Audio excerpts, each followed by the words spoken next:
മുമ്മൂസ് കൂടെ ഉണ്ട്. ഇതാണ് മുമ്മൂസിൻ്റെ ഐറ്റം. വെജുണ്ട്, പനീറുണ്ട്, ചിക്കനുണ്ട്, ബീഫുണ്ട്, മഷ്റൂമുണ്ട്. ഞാൻ ബീഫാണ് പറഞ്ഞത്. മൊമോസ് ഉണ്ടാക്കാനായിട്ട് പോവാണ്. സ്റ്റീം ചെയ്യാൻ വേണ്ടിയേ അവൻ എടുത്ത് വെക്കുന്നത്. നേരത്തെ ഉണ്ടാക്കി വെച്ചേക്കുവാണ്.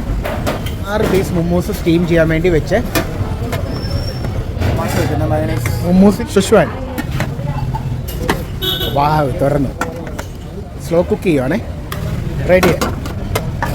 മുമ്മൂസ് എടുത്ത് വെക്കുന്നത്. ചായ കുടിക്കാൻ തിരഞ്ഞെടുത്ത സ്പോട്ട് ടീ എക്സ്പ്രസ്. കായംകുളം പാലം ഇറങ്ങി തിരുവനന്തപുരം പോകുന്ന റൂട്ടിലാണ്. കൊള്ളത്തുമില്ല, ചൂടോട് കഴിക്കാൻ ബുദ്ധിമുട്ടുമാണ്. അതാണ് മുമ്മൂസിൻ്റെ ഒരു പ്രശ്നം. മയണസി മക്കി നമ്മൾ ഇതിനകത്ത് നിന്ന് കുറച്ച് മയണസ് വെക്കും. എന്നിട്ട് മുമ്മൂസിൻ്റെ മേളിലോട്ട് വെക്കും. ഇതിൻ്റെ ഗ്രേവി മുമ്മൂസ് വെച്ചിട്ട് ഞാൻ നോക്കിയ ചൂട് മുമ്മൂസ്. വെള്ളം കണ്ടത് ടേസ്റ്റി മുമ്മൂസാണ്. ഞാൻ ഈ മുമ്മൂസ് കഴിക്കാം. ഇതിൻ്റെ അകത്തെ ഫില്ലിങ് ഇതാണ്. ബീഫ് നല്ലതായിട്ട് വന്നിട്ടുണ്ട്. നല്ല ക്വാളിറ്റിയാണ്. ഓക്കെ.